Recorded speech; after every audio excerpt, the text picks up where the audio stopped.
Hello dear students, today we are going to discuss an important topic, principle of inheritance and variation. ये एक बहुत ही important topic है, बहुत important chapter है, कई सारे concept इसके अंदर। इसे start करने से पहले कई terms हैं, उन्हें समझना बहुत ज़रूरी है। अगर वो terms clear हैं तो फिर आगे हमारे लिए बहुत आसानी रहने वाली है। terms कौन कौन सी हैं? तो कुछ important terms आपको बोर्ड पर दिख रही होंगी, एक एक करके बात करते हैं इन पर।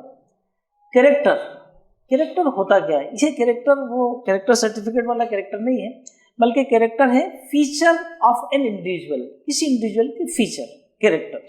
जैसे कुछ दिए भी है कि प्लांट, जैसे मैं प्लांट की बात करूं तो प्लांट की हाइट ये उसका एक कैरेक्टर है, प्लांट में फ्लावर की पोजीशन ये उसका एक कैरेक्टर है, प्लांट में पॉड उसका कलर ये कैरेक्टर है, सीड उसका शेप ये एक कैरेक्टर है।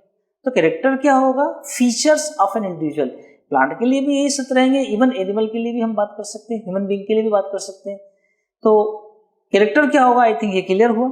देन ट्रेट, अब ये एक अलग चीज है, कैरेक्टर से अलग क्या है? कोई अलग बात नहीं है, दिखने में अलग लगेगी आपको। ट्रेट एक्चुअल में क्या है? Detectable variant of a character, है ना। कैरेक्टर तो समझ में आ गया हमने कि हाइट ये कैरेक्टर है, लेकिन हाइट कैसी? टॉल के ड्वार्फ। तो ये जो टॉल और ड्वार्फ, ये जो मैंने आपसे बात की, ये ट्रेट है। हाइट कैरेक्टर है, टॉल ड्वार्फ ट्रेट है। शेप ऑफ सीड कैरेक्टर है, स्मूथ रिंकल ये उसके ट्रेट है। कलर ऑफ पॉड, फली का रंग होना ये कैरेक्टर है। ग्रीन पॉड हो कि येलो पॉड हो ये उसका ट्रेट है। तो कैरेक्टर और ट्रेट में आई थिंक ठीक हो गया। देन जीन और अलील, इसमें भी थोड़ा सा कंफ्यूजन होता है कि जीन क्या है, अलील क्या है, क्या ये एक ही है, क्या अलग अलग है।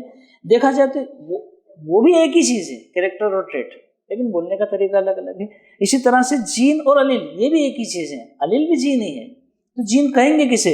तो उसने लिख दिया है अब पार्टिकुलेट मैटर, यानी कोई चीज है क्या कर रही है, विच control the character of an individual, जो किसी इंडिविजुअल के कैरेक्टर को कंट्रोल कर रही है। यानी आप इसे यूनिट ऑफ इनहेरिटेंस भी मान सकते हो। यहां पर थोड़ा हेरिडिटी और इनहेरिटेंस उसे भी समझाना चाहूंगा। हेरिडिटी क्या है, इनहेरिटेंस क्या है? इनहेरिटेंस क्या होता है, हेरिडिटी क्या होता है? Heredity transfer of character, character का ट्रांसफर होना from one generation to another generation, एक पीढ़ी से दूसरी पीढ़ी में जाना, ये हेरिडिटी कहलाएगा। इनहेरिटेंस क्या होता है? वो मैकेनिज्म, वो प्रोसेस जिससे ये काम होने वाला है, यानी जिससे ये कैरेक्टर ट्रांसफर होने वाला है, उसे हम इनहेरिटेंस कहते हैं। ये बोल रहे हैं a particulate matter which control the character of an individual, gene. ये पार्टिकुलेट मैटर है, कोई चीज है, कोई मटेरियल है, क्या करने वाला है? वो जो कैरेक्टर को एक जनरेशन से दूसरी जनरेशन ले जाने वाला है। मैं दूसरी भाषा में अगर कहूँ तो मैं कह सकता हूँ कि यूनिट ऑफ इनहेरिटेंस है, जो एक पीढ़ी से दूसरी पीढ़ी में कैरेक्टर को लेकर जाती है। और अगर ठीक करके कहूँ तो ये और कुछ नहीं है, बल्कि डीएनए का वो पार्ट है, वो सेगमेंट है जिसके पास इंफॉर्मेशन है, और उस इंफॉर्मेशन को एक पीढ़ी से दूसरी पीढ़ी कन्वे किया जाता है, भेजा जाता है। इससे ज्यादा कुछ भी नहीं है। फिर अलील क्या हो जाएगा? Alternative form of a gene, किसी जीन का ऑल्टरनेटिव फॉर्म क्या करने वाला है? Located on same loci on homologous chromosome. तो दो तीन चीजें आ गई, समझ ले सब चीजें। लोसाई, होमोलोगस क्रोमोसोम, ये सब क्या क्या है समझते हैं। होमोलोगस क्रोमोसोम क्या है? ये एक जोड़ा है, एक पेयर है क्रोमोसोम का। कैसा जोड़ा? जिसका एक पार्टनर एक पेरेंट से, दूसरा पार्टनर दूसरे पेरेंट से आ गया। फॉर एग्जाम्पल मैंने एक जोड़ा ड्रॉ कर रहा हूं मैं, ये एक जोड़ा है,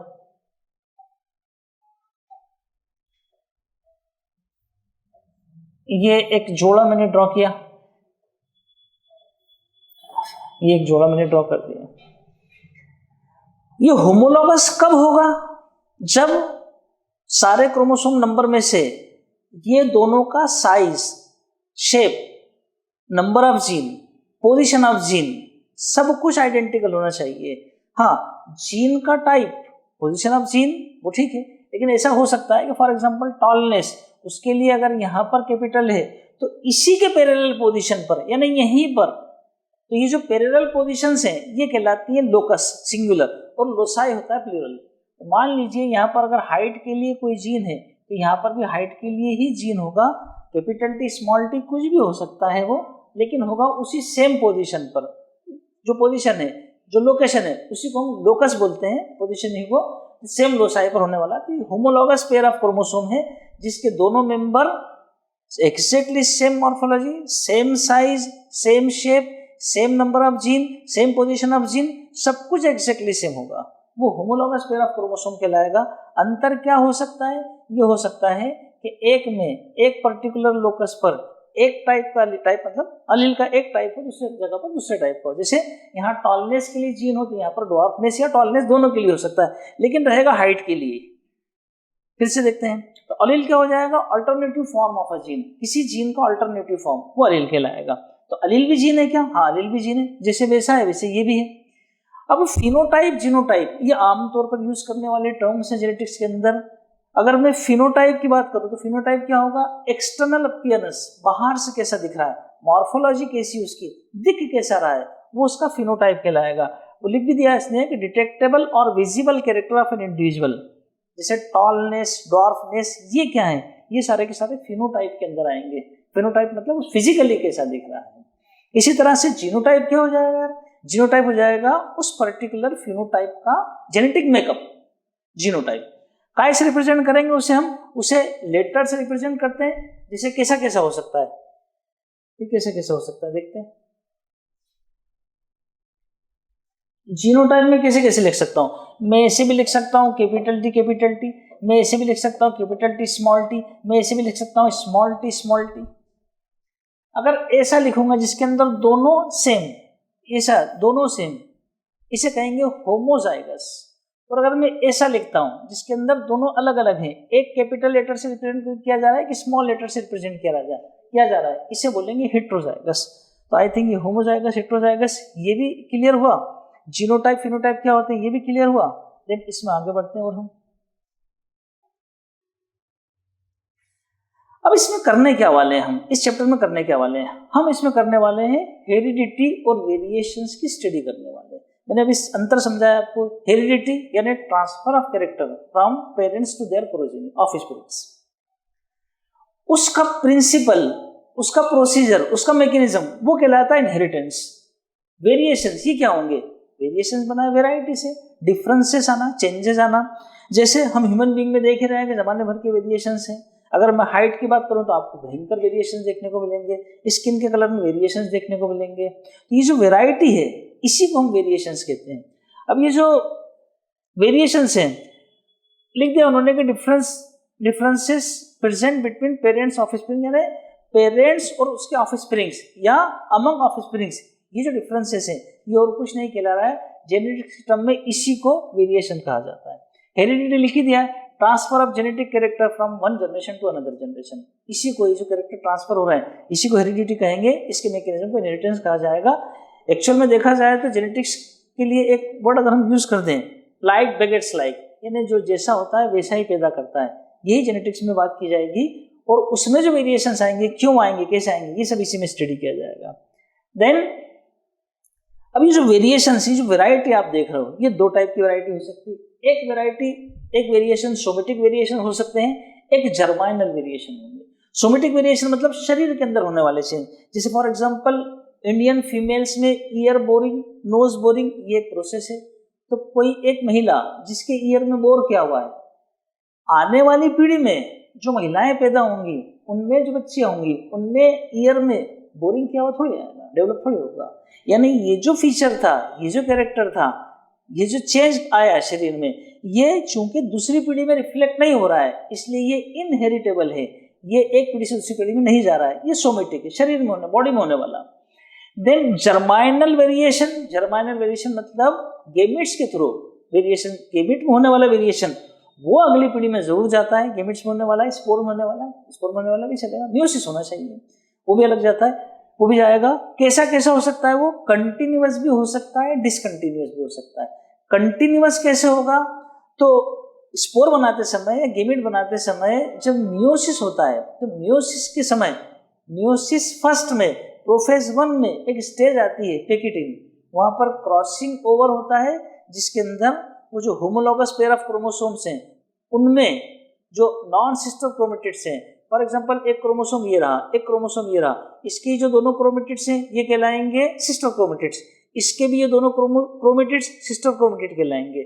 ये होमोलॉगस पेयर ऑफ क्रोमोसोम, इनमें नॉन सिस्टर यानी ये और ये, इनके बीच में जो एक्सचेंज होगा मटेरियल का, यही कहलाएगा क्रॉसिंग ओवर। वो सेल डिवीजन का एक पार्ट है। तो क्रॉसिंग ओवर होने से वेरिएशन आएगा, ये कंटिन्यूस वेरिएशन रहेगा, धीरे धीरे होगा ये वाला। और म्यूटेशन से अगर होगा वेरिएशन, म्यूटेशन से भी चेंज तो आएगा। म्यूटेशन होता है sudden change in any organism, लेकिन वो म्यूटेशन कैसा चेंज होता है, बहुत ज़्यादा एक साथ बहुत बड़ा चेंज आता है, म्यूटेशन कहलाता है। ये भी वेरिएशन है, ये भी चेंज है। तो दोनों टाइप का है। सोमेटिक वेरिएशन होगा, जर्माइनल होगा, और जर्माइनल वेरिएशन इनहेरिटेबल है, एक पीढ़ी से दूसरी पीढ़ी में जाएगा। क्या कंटिन्यूअस वेरिएशन, हाँ वो तो जाएगी क्रॉसिंग ओवर से। डिसकंटिन्यूस वेरिएशन, हाँ म्यूटेशन अगर हो गया है और गैमेट से दूसरी पीढ़ी में जा भी रहा है, वो भी जाएगा। अलील, ये बात हो चुकी है कि alternative form of a gene है, एक ही लोकस पर मिलेंगे, ये बात हो चुकी है। हेमिजाइगस क्या होगा, होमोजाइगस हेटेरोजाइगस, ये हो जाएगा हेमिजाइगस। हेमिजाइगस में इसे एक अच्छे एग्जांपल से समझा जा सकता है कि जैसे मेल की अगर बात की जाए, मेल में हमें क्या मिलेंगे, 22 ऑटोसोम पेयर, 22 पेयर यानी 22 + 22 ऑटोसोम, और एक्स और वाई ये एलोसोम या हेटेरोसोम्स कहलाएंगे।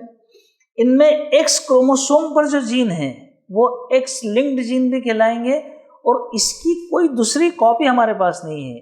इसके अच्छे एग्जाम्पल हो जाएंगे, सेक्स लिंकेज में पढ़ा जाता है हीमोफीलिया, कलर ब्लाइंडनेस, जो सेक्स लिंक्ड डिसीज हैं या ट्रेड्स हैं, वो यहाँ पर अच्छे से समझा जा सकता है। फॉर एग्जाम्पल अगर मैं फीमेल की बात करूँगा तो फीमेल में जो जेनेटिक मेकअप होगा वो XX वाला होगा। मेल की बात की जाए तो वो XY वाला होगा। अब अगर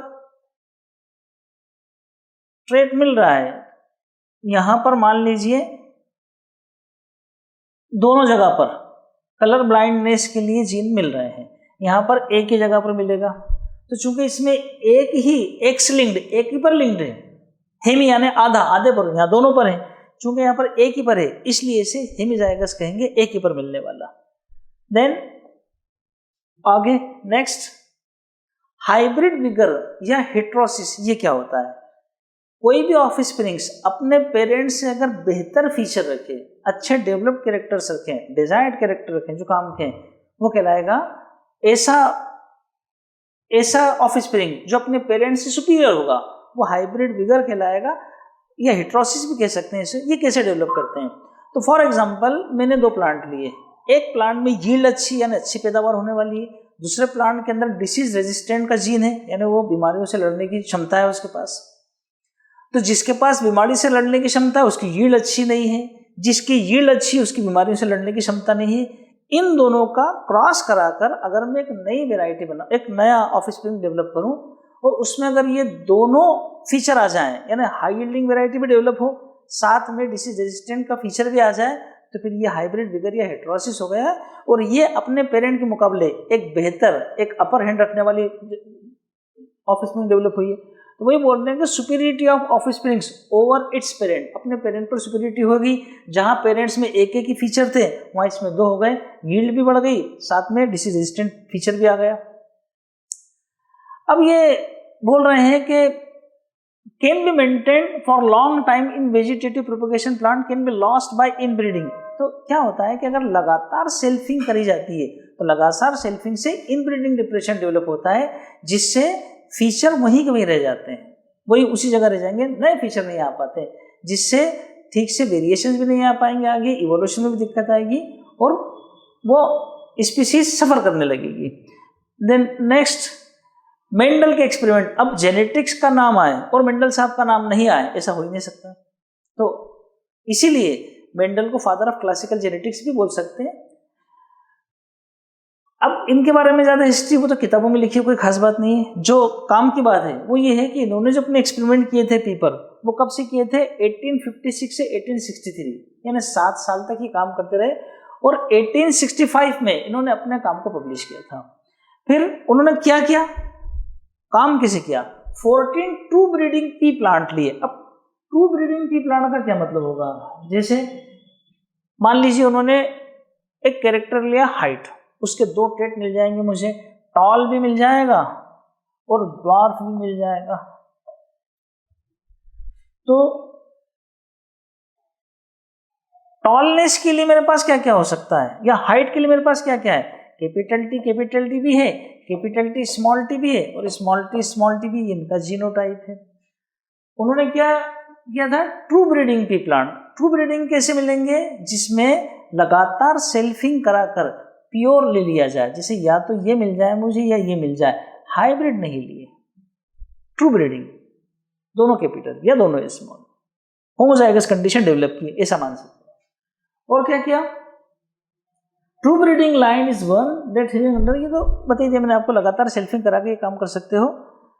stable intention expression for several year, तो ऐसा करके उन्होंने, जैसे ये तो मैंने एक एग्जांपल बताया आपको टॉलनेस का, हाइट का, हाइट के कैरेक्टर के उन्होंने दोनों वेरिएंट ले लिए, टॉल भी लिया, ड्वार्फ भी लिया। टॉल के लिए उनके पास दोनों ऑप्शन थे, ये भी टॉल है ये भी टॉल है, लेकिन उन्होंने ट्रू ब्रीडिंग वाला यानी ये वाला डेवलप किया, तो लगातार सेल्फिंग करा के ये वाला कैरेक्टर डेवलप करा लिया प्योर। एक तो ये काम किया, और क्या किया उन्होंने, देन अब ये भी एग्जाम में पूछा ही जाता है, हर तरह के कॉम्पिटिटिव एग्जाम में, रिटन एग्जाम में, सब में आता है ये। तो कौन कौन से कैरेक्टर लिए थे, 7 तरह के कैरेक्टर लिए थे। स्टेम की हाइट ली, फ्लावर का colour, flower position, pod shape, pod colour, seed shape, seed colour, और भी बहुत सारे कैरेक्टर होते हैं पी में, लेकिन उन्होंने इन्हें उन पर फोकस किया। और इनमें जो कंट्रास्टिंग ट्रेड थे, कैसे कैसे थे, अगर स्टेम की हाइट की मैं बात करूं तो 2 तरह की हाइट मिल रही थी, टॉल भी मिल रहे थे, ड्वार्फ भी मिल रहे थे। फ्लावर के कलर इसके भी 2, इसी तरह से सबके 2 वेरिएंट मिल रहे थे। अब किन किन क्रोमोसोम पर था ये, तो 7 पेयर्स ऑफ क्रोमोसोम्स होते हैं पी के केस में, लेकिन 7 ही क्रोमोसोम पर नहीं देखने को मिल रहा था, बल्कि वो 2, 3 और 6 इनको छोड़कर 1st, 4th, 5th और 7th इन क्रोमोसोम पर ये कैरेक्टर्स देखने को मिल रहे थे, यानी इनके जीन इन क्रोमोसोम पर बैठे हुए थे। Then Why Mendel work remained unrecognized for several years? Board के हिसाब से भी यूं भी पूछते हैं ये तो सारी चीजें कि मेंडल ने काम पब्लिश किया 1865 में, आपने फादर ऑफ जेनेटिक्स उनको 1900 या उसके बाद बोला, तो इतने लंबे समय तक उनका काम अनरिकॉग्नाइज, उन्हें कोई पहचान क्यों नहीं मिली। कुछ फीचर यहाँ मिले, कुछ मैं बताऊंगा आपको, जैसे कम्युनिकेशन नॉट ईजी, अभी कम्युनिकेशन की बात तो बाद में आएगी, फिर इनका काम तो देखें कि दिक्कत क्या आ गई थी। कॉन्सेप्ट ऑफ जीन और अप्रोच ऑफ यूजिंग मैथमेटिक्स। एक तो जो सबसे बड़ा सो कॉल्ड गुनाह जुर्म इनका माना गया, वो ये माना गया कि आप बायोलॉजी जैसे सब्जेक्ट के अंदर मैथमेटिक्स को एंटर करा रहे हो। कंटेम्प्रेरी साइंटिस्ट, उस दौर के जो वैज्ञानिक थे, उन्हें ये बात हजम ही नहीं हुई कि बायोलॉजी के अंदर भी मैथमेटिक्स जैसे सब्जेक्ट को इंट्रोड्यूस किया जा सकता है, इनोकुलेट किया जा सकता है, मानने को तैयार ही नहीं थे वो। एक बात। दूसरा, और क्या क्या हुआ, और ये हुआ कि जिस जगह पर इनका ये काम चला, जिस मैगजीन में इनका पेपर पब्लिश हुआ, उस मैगजीन का सर्कुलेशन भी कोई ज़्यादा नहीं था, ज़्यादा यानी वही जो मीन्स ऑफ कम्युनिकेशन कम थे, और उस पर भी मीन्स ऑफ कम्युनिकेशन कम होना वहाँ तो ठीक है, ये व्हाट्सएप की दुनिया नहीं थी कि यहाँ से वहाँ से वहाँ भेज दिया, या फेसबुक या इंस्टा, वहाँ तो इस तरह का कुछ था ही नहीं। एक तो मीन्स ऑफ कम्युनिकेशन वैसे ही कम थे, और उनमें भी जिस मैगजीन में इनका काम पब्लिश हुआ था उसका सर्कुलेशन वैसे ही बहुत अंडररेटेड, बहुत कम था। और एक और बात जो आई थी कि मान लिया आपका कि आपने एक्सप्लेन किए, मेंडल ने बोला था कि फैक्टर ये रिस्पॉन्सिबल है कैरेक्टर्स को एक जनरेशन से दूसरी जनरेशन में ले जाने के लिए। तो लोगों ने पूछा कि बताओ ये फैक्टर का है, बताना तो पड़ेगा आपको फैक्टर है का, तो फैक्टर के बारे में बता नहीं सके, लेकिन ये जरूर बोला था कि कुछ डिस्क्रीट आइडेंटिफाइड कुछ आइडेंटिटी है, कुछ मास है, कुछ उनका कुछ एग्जिस्टेंस है, वो एक पीढ़ी से दूसरी पीढ़ी में लेकर जाते हैं। एक्चुअली ये वाला भी जो पार्ट था उनका, ये वाला जो पॉइंट था, ये भी पहले से चले हुए पॉइंट को कंट्रास्ट कर रहा था। पहले इनसे पहले जो लोग जिस पर काम करते थे जेनेटिक्स पर, उनका ये मानना था कि ये कैरेक्टर्स आपस में मिक्स होते हैं, ब्लेंडिंग इनहेरिटेंस को फोकस करते थे, वो उसको मानते थे। लेकिन मेंडल ने बोला कि नहीं, उनकी इंडिविजुअलिटी आइडेंटिटी बिल्कुल सेपरेट रहती है और वो डिस्क्रीट यूनिट के फॉर्म में एग्जिस्ट करते हैं। तो ये बता नहीं पाए थे कि यूनिट कहाँ है। वाई सीड्स आर रिंकल्ड, अब ये एक एनसीईआरटी का पार्ट है, सीड इसलिए रिंकल रह जाता है कि कोई भी कैरेक्टर क्यों शो होता है, क्योंकि उसके हिसाब का मेटाबॉलिज्म होता है, क्योंकि उसके हिसाब के एंजाइम बनते हैं। तो अगर एंजाइम ही नहीं बनेगा तो मेटाबॉलिज्म शो नहीं होगा, तो कैरेक्टर नहीं दिखेगा। ठीक इसी तरह से यहाँ पर भी अगर वो रिंकल्ड है तो क्यों रिंकल्ड है, क्योंकि उसमें स्टार्च ब्रांचिंग एंजाइम नहीं है, तो उसका जीन नहीं होगा, तो एंजाइम नहीं है तो फीचर नहीं होगा, यानी स्मूथनेस नहीं आएगा, रिंकल्डनेस दिखेगा। देन अब मेंडल ने काम कैसे किया, उनकी टेक्निक क्या थी काम करने की, दो आपके बोर्ड पर दिख रही है। इमेस्कुलेशन बेगिंग करते क्या थे वो देखिए। जो पी प्लांट है उसके अंदर सेल्फ पॉलिनेशन वो भी आसानी से हो सकता है, क्रॉस पॉलिनेशन भी उसमें आसानी से कराया जा सकता है। कैसे कराएंगे? सेल्फ पॉलिनेशन तो इसलिए हो जाता है कि पी प्लांट एक बाइसेक्शुअल, पी प्लांट के अंदर बाइसेक्शुअल फ्लावर्स होते हैं और बाइसेक्शुअल फ्लावर के अंदर उसी फ्लावर के पोलन ग्रेन उसी फ्लावर के स्टिग्मा पर आसानी से जा सकते हैं और जाते हैं, और उसकी बनावट भी ऐसी होती है कि काम हो जाता है आसानी से। लेकिन एक बाइसेक्शुअल फ्लावर को हम फीमेल फ्लावर में बदल सकते हैं। एक बाइसेक्शुअल फ्लावर के अंदर क्या मिलता है? दोनों सेक्स ऑर्गन मिल जाएंगे मुझे। यानी अगर मैं ड्रॉ करूं, ये मान लीजिए वो थैलेमस वाला पार्ट है और ये स्टिग्मा, ये स्टाइल, और ये ओवरी वाला पार्ट, और ये मैंने स्टमन बना दिए। ये एक बाइसेक्सुअल फ्लावर है। बाय इमेस्कुलेशन हम इस बाइसेक्सुअल फ्लावर को फीमेल फ्लावर में बदल सकते हैं। हम क्या करेंगे उसके लिए हम इसका जो मेल रिप्रोडक्टिव पार्ट है ये इसे कट कर देंगे। लेकिन एक एहतियात, एक प्रिकॉशन बरतना पड़ेगी कि ऐसा कब किया जाएगा? बिफोर एंथेसिस, फ्लावर के खुलने से पहले। तो हम क्या करेंगे? फ्लावर को आर्टिफिशियली खोलेंगे, खोलकर सीजर की मदद से इसके स्टमन वाले पार्ट काट देंगे। अब इसके पास सिर्फ फीमेल रिप्रोडक्टिव व्हर्ल रह जाएगा और ये फ्लावर बाइसेक्सुअल फ्लावर से फीमेल फ्लावर में बदल जाएगा। इस प्रोसेस को इमेस्कुलेशन कहा जाएगा। और ऐसा करने के तुरंत बाद उसमें बेगिंग कर दिया जाएगा, यानी उसे कवर कर दिया जाएगा ताकि अनवांटेड पोलन ग्रेन उसे कंटेमिनेट ना कर दें। हम जो डिजायर्ड पोलन ग्रेन सेल्फिंग कराना है, हमारे पास पोलन ग्रेन रखे हैं, हम अपने मतलब के, अपने काम के ही पोलन ग्रेन यहाँ पर उनकी डस्टिंग कर सके, उन्हें स्टिग्मा पर बिठा सकें। ये तो हो गया इमेस्कुलेशन। यही काम करते थे वो स्टेमेन रिमूवल जुवेनाइल स्टेज, यानी वही बिफोर एंथेसिस, फूल खिलने से पहले। ऐसा क्यों करेंगे? ताकि इसी फ्लावर का पोलन ग्रेन, एक ही फ्लावर का पोलन ग्रेन उसी के स्टिग्मा पर ना बैठ जाए, सेल्फिंग को रोकेंगे। और बेगिंग क्यों कर देंगे? ताकि अनडिजायरेबल पोलन ग्रेन को रोका जा सके, कोई भी उड़कर आकर इसे कंटेमिनेट ना कर दे, इसलिए इसको रोकने के लिए बेगिंग की जाएगी। अब ये मेंडल के जो एक्सपेरिमेंट उनसे कुछ टर्म्स और भी हैं और आगे इसका डिटेल भी है। मोनोहाइब्रिड क्रॉस क्या मतलब होगा? मोनोहाइब्रिड क्रॉस, मोनो का मतलब होता है एक, तो मोनोहाइब्रिड क्रॉस का क्या मतलब होगा? अगर एक कैरेक्टर को कंसीडर करके क्रॉस कराया जाएगा वो मोनोहाइब्रिड क्रॉस कहलाएगा। फॉर एग्जाम्पल, उतने सारे 7 पेयर्स ऑफ कंट्रास्टिंग ट्रेट लिए थे उन्होंने, उनमें से मान लीजिए मैंने हाइट वाले कैरेक्टर को करके कंसीडर करके क्रॉस कराया, ये मोनोहाइब्रिड क्रॉस कहलाएगा। अब इसमें मैंने सिर्फ हाइट को कंसीडर किया है, फ्लावर की पोजीशन कैसी है, उसका कलर कैसा है, पॉड कैसे हैं, सीड कैसे हैं, उनसे कोई लेना देना नहीं है। सिर्फ एक ही कैरेक्टर, एक ही फीचर को कंसीडर करके जब क्रॉस कराया जाएगा वो मोनोहाइब्रिड क्रॉस कहलाएगा। आपकी किताबों में मोनोहाइब्रिड क्रॉस दिया ही है, टॉल प्लांट और ड्वार्फ प्लांट, यानी हाइट को कंसीडर करके क्रॉस कराया गया है, वही मोनोहाइब्रिड क्रॉस है। अब मोनोहाइब्रिड क्रॉस के बेसिस पर 2 लॉज फ्रेम किए गए, कौन कौन से हैं देखते हैं कि करके।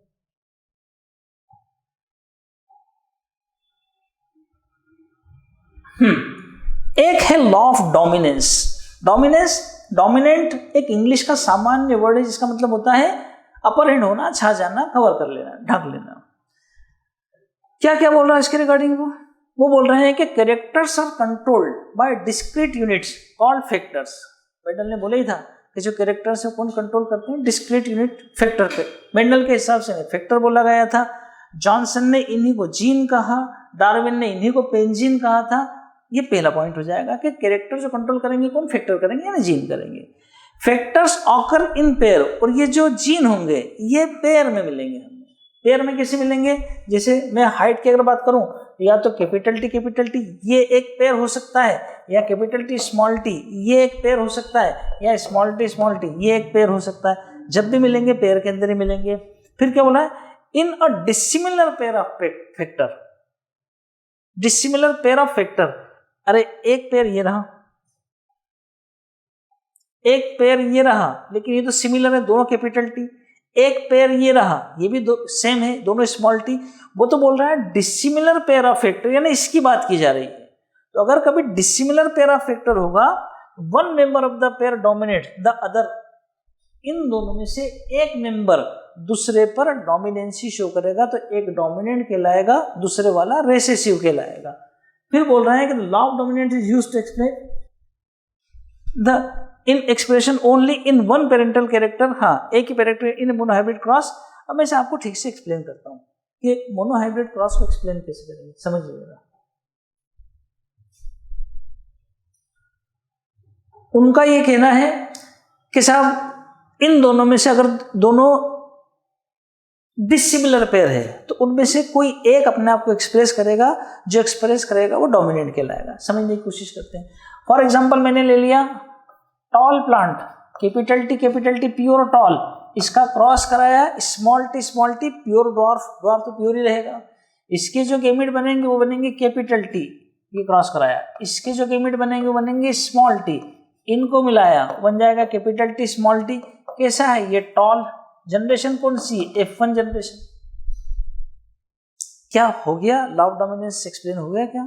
क्या इससे पता लग रहा है क्या कि इन दोनों में से कोई एक डोमिनेंट कोई एक रिसेसिव है? टॉल दिख रहा है तो बिल्कुल नहीं लग पाएगा इससे। मेरे सामने प्लांट खड़ा हुआ है, टॉल प्लांट। वो टॉल प्लांट कैपिटल टी वाला टॉल भी हो सकता है, कैपिटल टी स्मॉल टी वाला भी हो सकता है।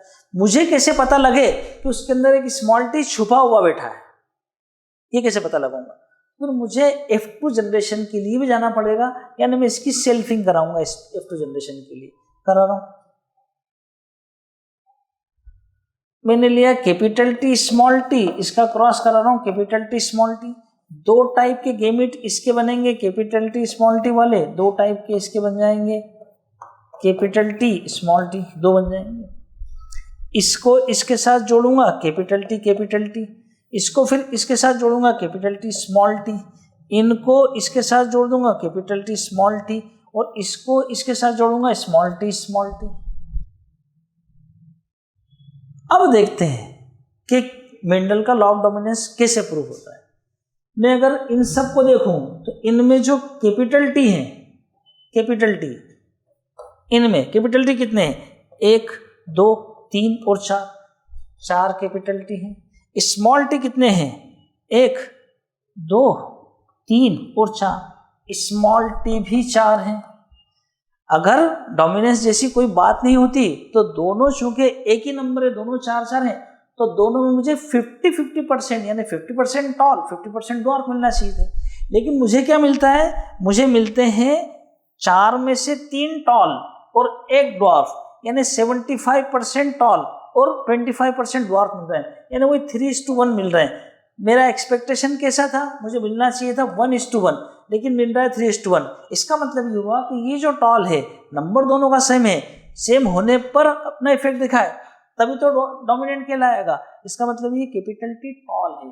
तो क्या मतलब निकल कर आया कि अगर इस तरह से आप बात करते हो डिसिमिलर पेयर ऑफ फैक्टर, तो उनमें से एक अपने आप को एक्सप्रेस कर पाता है, ये नहीं कर पाता है। जो एक्सप्रेस कर पाता है वही डोमिनेंट कहलाता है, जो नहीं कर पाएगा वो रिसेसिव कहलाएगा। ये लॉ ऑफ डोमिनेंस है। ये एनसीईआरटी के अंदर तीनों पॉइंट लिखे हुए हैं, वहां से याद करना चाहिए, बोर्ड में भी और इवन आपके कॉम्पिटिटिव एग्जाम में भी इंपॉर्टेंट चीज है। लॉ ऑफ डोमिनेंट कंप्लीट हुआ। Then next law of segregation. Segregate करना मतलब अलग अलग करना। तो पहले 7 होंगे तभी अलग अलग किया जाएगा, इसे अलग अलग कैसे करेंगे? तो ये 7 का किस में थे? 7 किसी इंडिविजुअल थे। कैसे कैसे 7 थे यार? या तो ये ऐसे 7 थे, या ये ऐसे 7 थे, या ये ऐसे 7 थे। तो at the time of gamete formation, gamete बनाते समय ये अलग अलग हो जाएंगे और हर एक अलग गैमेट में जाएगा। जैसे जब गैमेट बनेंगे तो ये कैपिटल टी एक गैमेट में जाएगा, ये कैपिटल टी दूसरे गैमेट में जाएगा। इधर भी गैमेट बनेंगे तो ये कैपिटल टी एक में जाएगा, ये स्मॉल टी दूसरे गैमेट में जाएगा। 7 थे, अब अलग अलग हो गए, इसी को कहेंगे लॉ ऑफ सेग्रीगेशन। तो at the time of gamete formation they separate, segregate from each other, एक दूसरे से अलग अलग हो जाएंगे। यही लॉ ऑफ सेग्रीगेशन है। और आप खुद मुझे बताओ, गैमेट बनाते समय इसके अंदर सिर्फ कैपिटल टी है, स्मॉल टी है ही नहीं, या इसके अंदर स्मॉल टी है, कैपिटल टी है ही नहीं, यानी गैमेट जो है उसके अंदर एक ही दोनों में से एक ही मेंबर मिलने वाला है। तो फिर गैमेट कैसा होगा? Pure. Gametes are always pure, gamete हमेशा प्योर होते हैं। इसीलिए कई बार जो लॉ ऑफ सेग्रीगेशन है, इसे हम law of purity of gamete भी कह सकते हैं, यानी गैमेट की प्योरिटी इससे अश्योर होती है। ठीक भी बात है, कोई खास बात नहीं। देन नेक्स्ट निकल कर आ रहा है डाई हाइब्रिड क्रॉस। तो डाई हाइब्रिड क्रॉस का क्या मतलब होता है? मोनो के केस में एक कैरेक्टर लेकर क्रॉस कराया था, डाई हाइब्रिड के केस में डाई मतलब दो कैरेक्टर लेकर क्रॉस कराया जाएगा, दो फीचर देखे जाएंगे। On the basis of dihybrid cross, dihybrid की क्रॉस के बेसिस पर एक और लॉ एग्जिस्टेंस में आया, उसका नाम है लॉ ऑफ इंडिपेंडेंट असॉर्टमेंट। इसी लॉ को लॉ ऑफ रिकॉम्बिनेशन बोलते हैं, नए नए कॉम्बिनेशन आना। क्या होता क्या है यार, जब भी कभी डाई हाइब्रिड ट्राई हाइब्रिड कोई सा भी आप क्रॉस कराओ, तो जो एक कैरेक्टर के जीन्स जब वो सेपरेट होंगे तो उनका सेपरेशन दूसरे किसी के सेपरेशन पर डिपेंड नहीं करेगा। एक एग्जांपल से बताता हूं। फॉर एग्जांपल मान लीजिए हाइट के लिए क्रोमोसोम ये रहे, या मान लीजिए कैपिटल टी है, मान लीजिए स्मॉल टी है। इसी तरह से सीड के शेप के लिए वो क्रोमोसोम ये रहा, सीड के शेप के लिए क्रोमोसोम ये रहे। मान लीजिए सीड के शेप के लिए ये राउंड हो जाएगा, और मान लीजिए ये रिंकल्ड के लिए स्मॉल आर कर देते हैं अपन। ये दो कैरेक्टर डाई हाइब्रिड क्रॉस कराएंगे तो क्या होगा, जब गेमिट बनेगा तो ये एक गेमिट में जाएगा कैपिटल टी, और ये स्मॉल टी दूसरे गेमिट में जाएगा। इन दोनों में से भी एक मान लीजिए ये कैपिटल आर इधर आ गया, स्मॉल आर इधर पहुंच गया, लेकिन ये इधर कैपिटल आर इधर जाए कि स्मॉल इधर जाए, या स्मॉल इधर रहे कि कैपिटल आर इधर रहे, इनका सेपरेशन इनके सेपरेट होने पर डिपेंड नहीं करेगा, या इनका सेपरेशन इनके सेपरेशन होने पर डिपेंड नहीं करेगा। दे आर इंडिपेंडेंट, ये अलग अलग सेपरेशन इनका, ये आज़ाद है पूरी तरह से, इनका इनसे कोई लेना देना नहीं है। जब सेपरेट होंगे ये बिल्कुल वैसा ही है कि जैसे प्लेइंग कार्ड, ताश के पत्ते, वो जब बांटे जाते हैं या वो जब उनको शफलिंग किया जाता है, तो शफलिंग करने पर कौन किसके साथ शफल होगा, ये हर एक कार्ड अपने आप में आज़ाद है, वो किसी के साथ भी जा सकता है। जब उसको डिस्ट्रीब्यूट किया जाएगा तो कोई भी कार्ड किसी को भी मिल सकता है, इंडिपेंडेंट है पूरी तरह से, किसी के साथ लिंक जुड़ा हुआ थोड़ी। तो इंडिपेंडेंट असॉर्टमेंट वाला ये वाला है कि जब इनका सेपरेशन होगा, इनका सेपरेशन पूरी तरह से इंडिपेंडेंट है इनके सेपरेशन से। वो बोल रहा है कि इसमें लिंकेज एक एक्सेप्शन है। तो देखते हैं लिंकेज कैसे एक्सेप्शन है। लिंकेज कैसे एक्सेप्शन है, ये जो मैंने आपको बताया, अगर यही दो फीचर यही दो कैरेक्टर में लूं, फॉर एग्जांपल एक क्रोमोसोम ये रहा, ये दूसरा क्रोमोसोम, हाइट के लिए मान लो जो यहाँ पर है कैपिटल टी स्मॉल टी यहाँ पर, और मान लीजिए कलर ऑफ फ्लावर के लिए, यानी या अभी जो अपने देखा था वही ले लेते हैं, राउंड और रिंकल्ड के लिए, फॉर एग्जांपल राउंड के लिए आर यहाँ पर, रिंकल्ड के लिए स्मॉल आर यहाँ पर। पहले जो था वो जरूर ऐसा था कि एक का सेपरेशन दूसरे के सेपरेशन डिपेंड नहीं कर रहा था, लेकिन यहां पर क्या हो रहा है कि दे आर लिंक्ड, आपस में जुड़े हुए हैं, लिंक्ड। तो अगर कभी इस टाइप का लिंकेज हो, और अगर मान लीजिए लिंकेज एकदम परफेक्ट है, यानी या तो ये बिल्कुल पास पास है, कैपिटल टी और कैपिटल आर बिल्कुल पास पास है, कि मियोसिस में भी पैकेटिन में क्रॉसिंग ओवर में अलग अलग हो ही नहीं रहे हैं, तो अगर कभी ऐसा होगा तो फिर लॉ ऑफ रिकॉम्बिनेशन फेल हो जाएगा। तो लिंकेज के लिए लिंकेज एक एक्सेप्शन है लॉ ऑफ रिकॉम्बिनेशन के लिए। देन ये मेंडल के लॉ भी हो गए। अब कुछ और चीजें हैं जैसे back cross, test cross, reciprocal cross, off cross, out cross, ये सब क्या क्या है समझते हैं करके, इसे एग्जाम्पल से समझेंगे। फॉर एग्जाम्पल मैंने टॉल प्लांट लिया, प्योरोटॉल, कैपिटल टी, और एक मैंने ले लिया स्मॉल टी ड्वार्फ प्लांट। मान लीजिए ये वाला जो प्लांट था ये मेल प्लांट था, और ये वाला जो प्लांट था ये फीमेल प्लांट था, मैंने क्रॉस कराया। एक दूसरे एक्सपेरिमेंट में मैं उल्टा कर देता हूँ, क्या, जो मेल फ्लावर था वैसा फीमेल लिया था, और फीमेल फ्लावर मेल जैसा कर लेता हूँ, यानी ये जो मेल फ्लावर पहले ऐसा था मैं ऐसा कर लेता हूँ स्मॉल टी, और फीमेल फ्लावर जो पहले ऐसा था उसको मैं ऐसा कर देता हूँ, यानी चेंजिंग ऑफ पेरेंट कर दिया मैंने, मेल और फीमेल को चेंज कर दिया, मेल से फीमेल चेंज कर दिया। मतलब पहले जिस कैरेक्टर का मेल प्लांट लिया था उस कैरेक्टर का अब की बार उस कैरेक्टर का फीमेल प्लांट लिया। तो अगर चेंजिंग ऑफ पेरेंट कर दिया जाएगा तो ये कहलाएगा रेसिप्रोकल क्रॉस, ये तो रेसिप्रोकल क्रॉस हो गया। बैक क्रॉस क्या होता है और टेस्ट क्रॉस क्या होता है ये भी समझ ही लेते हैं। आउट क्रॉस क्या होता है ये देख लेते हैं।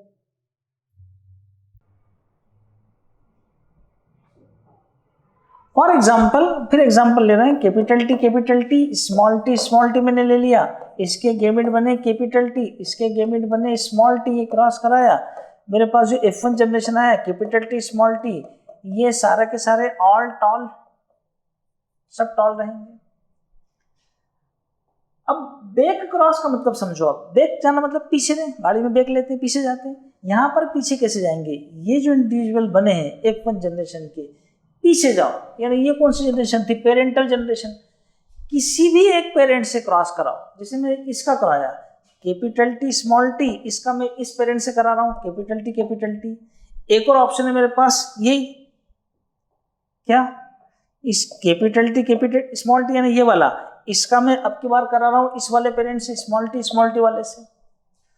तो पीछे आकर पेरेंटल जनरेशन से क्रॉस करना ये बैक क्रॉस कहलाता है। अब ये दो अलग अलग दिख रहे हैं, एक में मैं प्योर टॉल के साथ करा रहा हूँ, एक में ड्वार्फ के साथ करा रहा हूँ। तो अगर प्योर टॉल के साथ कराऊंगा तो फिर ये आउट क्रॉस कहलाएगा, ये वाला F1 individual cross with the dominant parent से करा रहा हूं मैं, ये कहलाएगा आउट क्रॉस। और अगर मैं रेसेसिव पेरेंट से कराता हूं ये वाला, तो फिर ये कहलाएगा टेस्ट क्रॉस। अब ये टेस्ट क्रॉस क्यों कहलाएगा, तो उसका रीजन है, कुछ तो वजह होगी जो टेस्ट क्रॉस कहला रहा है। टेस्ट किस लिए करते हैं, चेक करने के लिए। यहां पर क्या चेक करेंगे, देखते हैं जरा क्या चेक करेंगे यहाँ पर। रेसिप्रोकल क्रॉस में आपको समझा चुका। देन टेस्ट क्रॉस में हम टेस्ट करते हैं कि कोई इंडिविजुअल, जैसे फिर वही बेसिक एग्जांपल ले ले हम, प्लांट मुझे टॉल दिख रहा है, टॉल प्लांट तो कैसा हो सकता है, वो टॉल प्लांट प्योर टॉल भी हो सकता है यानी कैपिटल टी वाला, या वो हाइब्रिड टॉल भी हो सकता है, कैपिटल टी स्मॉल टी वाला भी हो सकता है। वो जो टॉल प्लांट मेरे सामने है वो प्योर टॉल है या हाइब्रिड टॉल है, ये कैसे पता लगाऊंगा, ये पता लगाने के लिए मैं टेस्ट क्रॉस कराता हूँ। कैसे करूंगा, फॉर एग्जाम्पल मेरा इंडिविजुअल टॉल दिख रहा है, वो टॉल है, क्या क्या हो सकता है टॉल में, कैपिटल भी हो सकता है, कैपिटल टी स्मॉल टी भी हो सकता है। टेस्ट क्रॉस कराने के लिए मैं रेसिप्रोकल क्रॉस में से जो रेसेसिव पेरेंट उससे करा रहा हूँ। फॉर एग्जाम्पल मैंने कंसिडर किया मेरा जो इंडिविजुअल टॉल है वो कैपिटल टी ऐसा एज्यूम किया, तो फिर कराओ इसका टेस्ट क्रॉस, कैपिटल टी, इसका टेस्ट क्रॉस मतलब रेसेसिव पेरेंट से क्रॉस कराना, स्मॉल टी से। इसके गेमिट बनेंगे कैपिटल टी, इसके बनेंगे स्मॉल टी, इनको आप मिलाओगे क्या बनेगा, कैपिटल टी स्मॉल टी यानी टॉल, ऑल टॉल, सबके सब टॉल। अगर मैं प्रॉपर तरीके से गेमिट बनाकर करूं तो ये कैपिटल टी स्मॉल टी, इसके गेमिट कैपिटल टी, इसके स्मॉल टी। तो चेकर बोर्ड या पनेट स्क्वायर की मदद से करके देखते हैं। यहाँ पर मैंने ले लिया कैपिटल टी, यहाँ ले लिया मैंने स्मॉल टी, यहाँ आ जाएगा कैपिटल टी स्मॉल टी, यहाँ आ जाएगा कैपिटल टी स्मॉल टी, यहाँ भी कैपिटल टी स्मॉल टी, यहाँ भी आ जाएगा कैपिटल टी स्मॉल टी। सारे के सारे जितने के जितने सारे के सारे टॉल आएंगे। अगर सब टॉल आ गए तो इसका मानकर चलो कि वो कैसा था, इंडिविजुअल होमोजाइगस कंडीशन में था। और अगर मान लीजिए वो ऐसा हो तो फिर टेस्ट क्रॉस करा के देखते हैं इसको भी।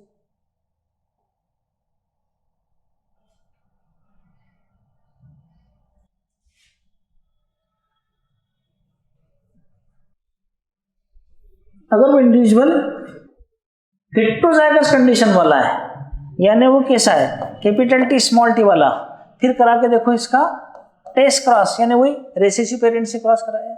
इसके गेमिट बनेंगे कैपिटल टी स्मॉल टी, इसके गेमिट बनेंगे एक टाइप के मतलब स्मॉल टी, इसको मिलाया capital T small T, sorry